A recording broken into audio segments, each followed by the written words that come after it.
విద్యాశాఖను నియోజకవర్గాన్ని ఏరుకొని కోరుకొని ఎంచుకొని 2 సంవత్సరాలలోనే అనూహ్యమైనటువంటి అభివృద్ధిని ఈ ప్రాంతానికి పరిచయం చేస్తున్నటువంటి గౌరవ విద్యా మరియు ఐటీ శాఖ మాత్యులు శ్రీ నారా లోకేష్ గారికి, వేదికపై ఉన్నటువంటి రైల్వే అధికారులకు,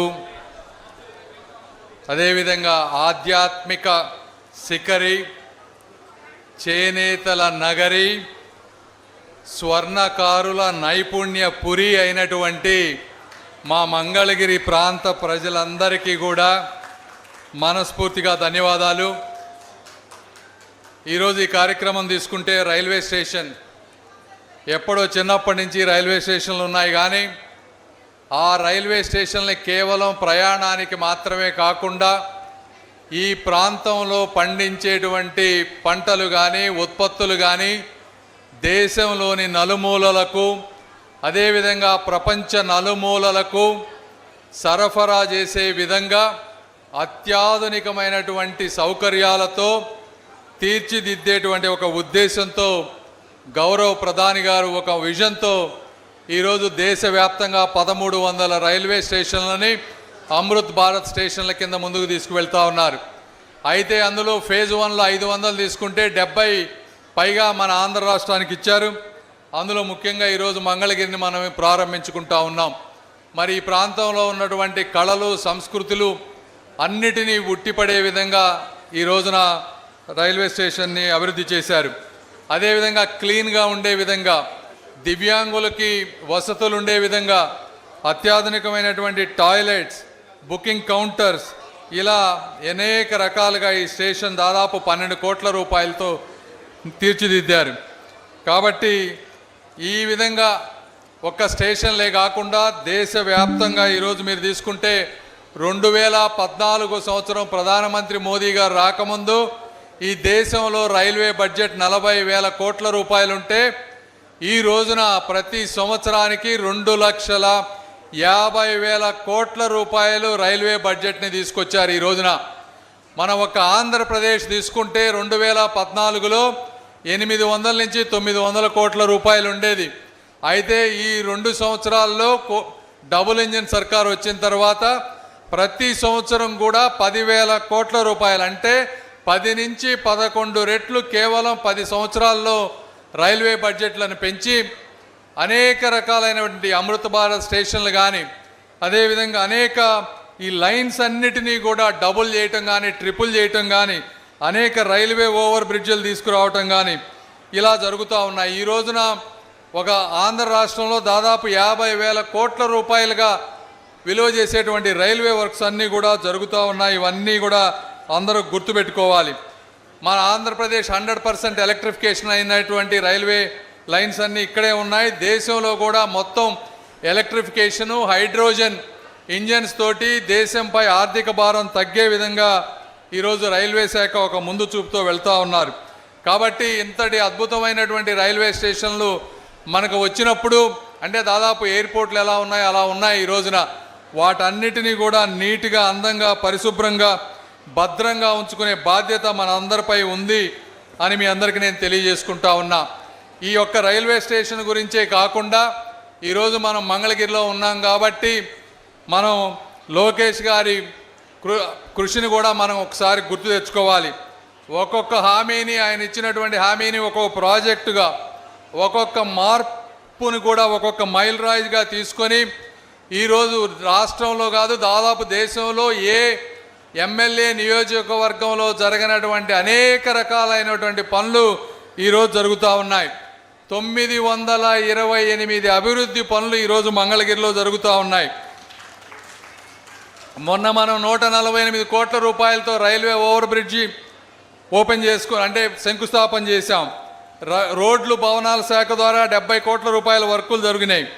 అదేవిధంగా అండర్ గ్రౌండ్ డ్రైనేజీకి మొన్న మనం మొత్తం 1,600 కోట్లు అయితే ఫేజ్ 1 కొంత మొన్న మనం స్టార్ట్ చేసుకున్నాం. తాగునీటి సరఫరాకు దాదాపు 390 కోట్ల రూపాయలతో దానికి శంకుస్థాపన చేసుకున్నాం. నిడమర్రు మోడల్ స్కూల్కి 16 కోట్ల రూపాయలు ఖర్చు పెట్టి ఈరోజు ప్రతి ఒక్కళ్ళు ఆ స్కూల్లో అడ్మిషన్ కావాలి అనే విధంగా చేశారు. మంగళగిరిలో మంచి ఎయిమ్స్ లాంటి హాస్పిటల్ ఉన్నా కూడా మళ్ళీ ఇంకో అక్కడ హాస్పిటల్ ఎయిమ్స్ హాస్పిటల్లో బెడ్లన్నీ ఫుల్ అయిపోతున్నాయి. ఒక్కోసారి బెడ్లు దొరకటం లేదు అని చెప్పి మళ్ళీ ఇంకో 100 పడకల ఆసుపత్రిని ఈరోజు మంగళగిరిలో కట్టిస్తూ ఉన్నారు. ఎక్కడా లేని విధంగా ఎన్నో సంవత్సరాలుగా ఆగిపోయిన దాదాపు 20,000 మంది కుటుంబాలకి ఇళ్ల పట్టాలన్నీ ఇచ్చి వాళ్ళ జీవితాల్లో వెలుగులు నింపారు. ఈ విధంగా ఒక మంగళగిరి నియోజకవర్గం ఈరోజు విద్యాశాఖను తీసుకుంటే అనేక రకాలైనటువంటి మార్పులు తీసుకువచ్చి గవర్నమెంట్ స్కూల్స్లో ప్రైవేట్ స్కూల్స్ నుంచి దాదాపుగా గత 20 సంవత్సరాల్లో మొట్టమొదటిసారి అనుకుంటా 1,00,000 మంది విద్యార్థులు ప్రైవేట్ స్కూల్స్ నుంచి గవర్నమెంట్ స్కూల్స్కి వచ్చారు అంటే అది కాకతీయంగా జరిగినటువంటి పని కాదు. ఈరోజు నారా లోకేష్ గారి కృషి ఎంతైనా ఉంది. అదేవిధంగా రాష్ట్రం మొత్తంలో అనేక రకాలైనటువంటి పెట్టుబడులు రష్యా వెళ్ళటం కానీ కొరియా వెళ్ళటం కానీ ఎక్కడ అవకాశాలు ఉంటే అక్కడికి వెతుక్కుంటూ వెళ్ళటం. ఈరోజు మీరు చూస్తే దాదాపు 340 పైగా ప్రాజెక్టులు 10 లక్షల కోట్ల పైగా పెట్టుబడులు ఈరోజు మనకు వచ్చాయి. గూగుల్ కానీ ఆర్సెల్ఆర్ మిట్టల్ కానీ ఎన్టీపీసీ కానీ రిలయన్స్ డేటా సెంటర్ కానీ అదానీ పంప్డ్ స్టోరేజ్ ప్రాజెక్ట్ కానీ రాయల్ ఎన్ఫీల్డ్ కానీ ఇలా చెప్పుకుంటూ పోతే 1 గంట టైం పడుతుంది. అనేక రకాలైనటువంటి ప్రాజెక్టులు. ఇక్కడ చాలామంది పిల్లలు ఉన్నారు. ఈ పిల్లలు పెద్దవాళ్ళు అయ్యే సమయానికి ఎక్కడా దిక్కులు చూడకుండా ఆంధ్రప్రదేశ్లో ఉద్యోగం వచ్చే విధంగా నిరంతరం కృషి చేస్తున్నటువంటి నారా లోకేష్ గారికి ముఖ్యంగా మంగళగిరి ప్రజలందరూ కూడా ధన్యవాదాలు తెలపాలి.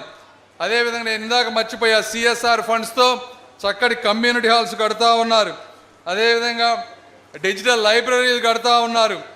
ఇలా వైకుంఠ మహాప్రస్థానం ఆధునీకరించారు.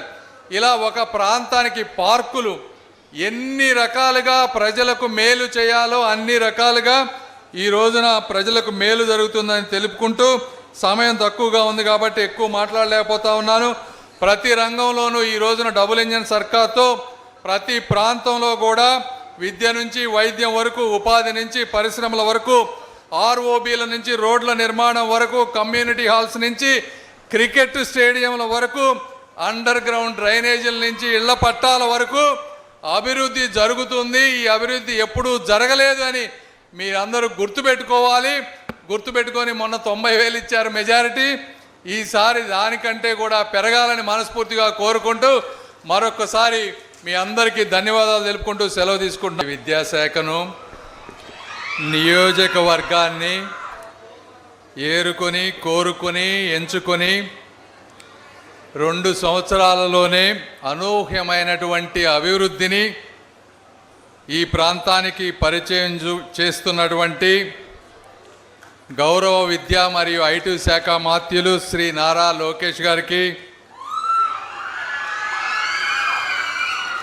వేదికపై ఉన్నటువంటి రైల్వే అధికారులకు, అదేవిధంగా ఆధ్యాత్మిక శిఖరి, చేనేతల నగరి, స్వర్ణకారుల నైపుణ్య పురి అయినటువంటి మా మంగళగిరి ప్రాంత ప్రజలందరికీ కూడా మనస్ఫూర్తిగా ధన్యవాదాలు.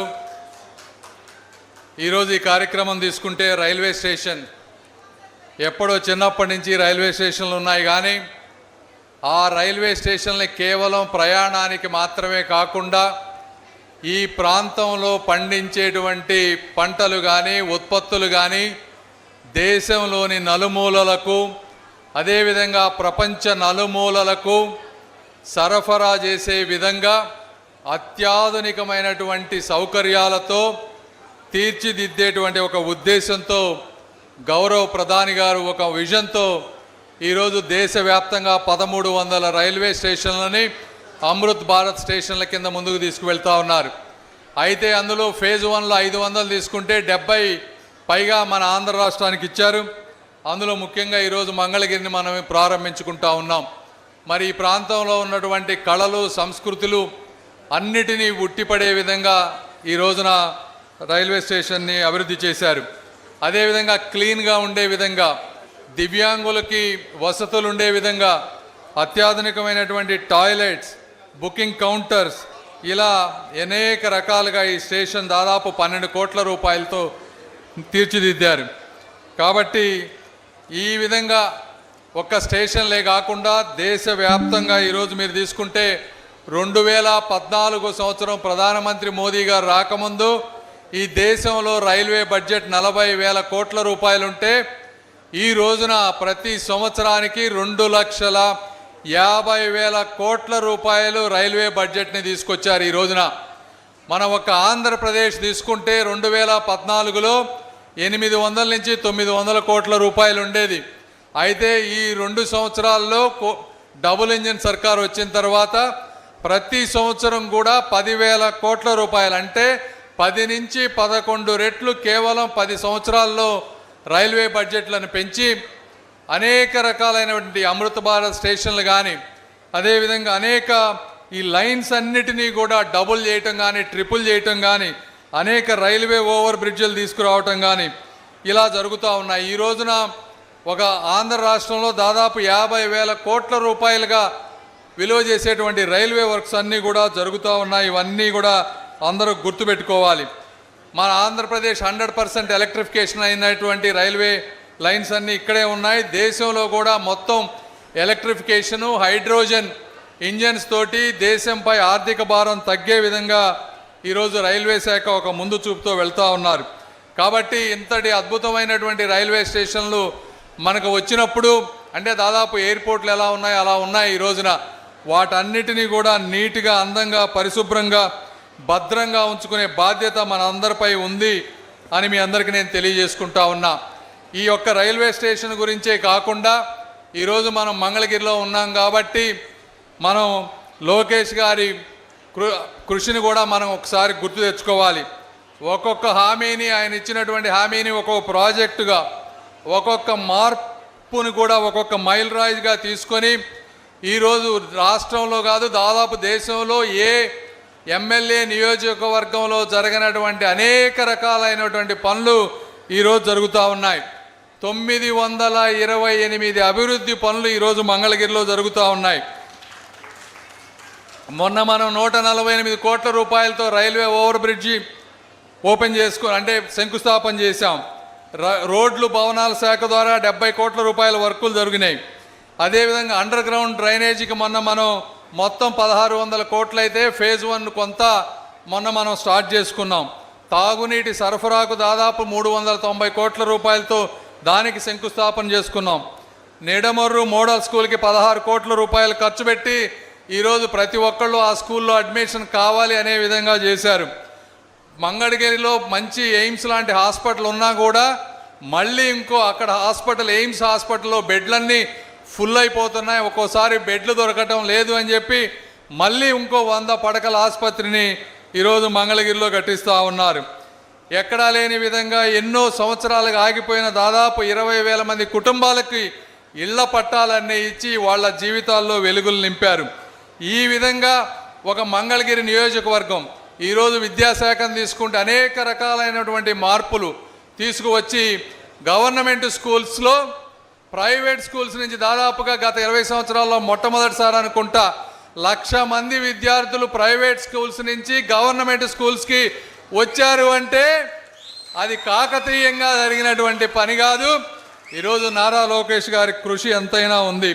అదేవిధంగా రాష్ట్రం మొత్తంలో అనేక రకాలైనటువంటి పెట్టుబడులు, రష్యా వెళ్ళటం కానీ కొరియా వెళ్ళటం కానీ ఎక్కడ అవకాశాలు ఉంటే అక్కడికి వెతుక్కుంటూ వెళ్ళటం. ఈ రోజున మీరు చూస్తే దాదాపు 340 పైగా ప్రాజెక్టులు 10 లక్షల కోట్ల పైగా పెట్టుబడులు ఈరోజు మనకు వచ్చాయి. గూగుల్ కానీ, ఆర్సెల్ఆర్ మిట్టల్ కానీ, ఎన్టీపీసీ కానీ, రిలయన్స్ డేటా సెంటర్ కానీ, అదానీ పంప్డ్ స్టోరేజ్ ప్రాజెక్ట్ కానీ, రాయల్ ఎన్ఫీల్డ్ కానీ ఇలా చెప్పుకుంటూ పోతే ఒక గంట టైం పడుతుంది. అనేక రకాలైనటువంటి ప్రాజెక్టులు. ఇక్కడ చాలామంది పిల్లలు ఉన్నారు. ఈ పిల్లలు పెద్దవాళ్ళు అయ్యే సమయానికి ఎక్కడ దిక్కులు చూడకుండా ఆంధ్రప్రదేశ్లో ఉద్యోగం వచ్చే విధంగా నిరంతరం కృషి చేస్తున్నటువంటి నారా లోకేష్ గారికి ముఖ్యంగా మంగళగిరి ప్రజలందరూ కూడా ధన్యవాదాలు తెలపాలి. అదేవిధంగా నేను ఇందాక మర్చిపోయా, సిఎస్ఆర్ ఫండ్స్తో చక్కటి కమ్యూనిటీ హాల్స్ కడతా ఉన్నారు. అదేవిధంగా డిజిటల్ లైబ్రరీలు కడతా ఉన్నారు. ఇలా వైకుంఠ మహాప్రస్థానం ఆధునీకరించారు. ఇలా ఒక ప్రాంతానికి పార్కులు ఎన్ని రకాలుగా ప్రజలకు మేలు చేయాలో అన్ని రకాలుగా ఈ రోజున ప్రజలకు మేలు జరుగుతుందని తెలుపుకుంటూ, సమయం తక్కువగా ఉంది కాబట్టి ఎక్కువ మాట్లాడలేకపోతా ఉన్నాను. ప్రతి రంగంలోనూ ఈ రోజున డబుల్ ఇంజన్ సర్కార్తో ప్రతి ప్రాంతంలో కూడా విద్య నుంచి వైద్యం వరకు, ఉపాధి నుంచి పరిశ్రమల వరకు, ఆర్ఓబీల నుంచి రోడ్ల నిర్మాణం వరకు, కమ్యూనిటీ హాల్స్ నుంచి క్రికెట్ స్టేడియంల వరకు, అండర్ గ్రౌండ్ డ్రైనేజీల నుంచి ఇళ్ల పట్టాల వరకు అభివృద్ధి జరుగుతుంది. ఈ అభివృద్ధి ఎప్పుడూ జరగలేదు అని మీరందరూ గుర్తుపెట్టుకోవాలి. గుర్తుపెట్టుకొని మొన్న 90,000 ఇచ్చారు మెజారిటీ. ఈసారి దానికంటే కూడా పెరగాలని మనస్ఫూర్తిగా కోరుకుంటూ మరొకసారి మీ అందరికీ ధన్యవాదాలు తెలుపుకుంటూ సెలవు తీసుకుంటున్నాను. జై హింద్.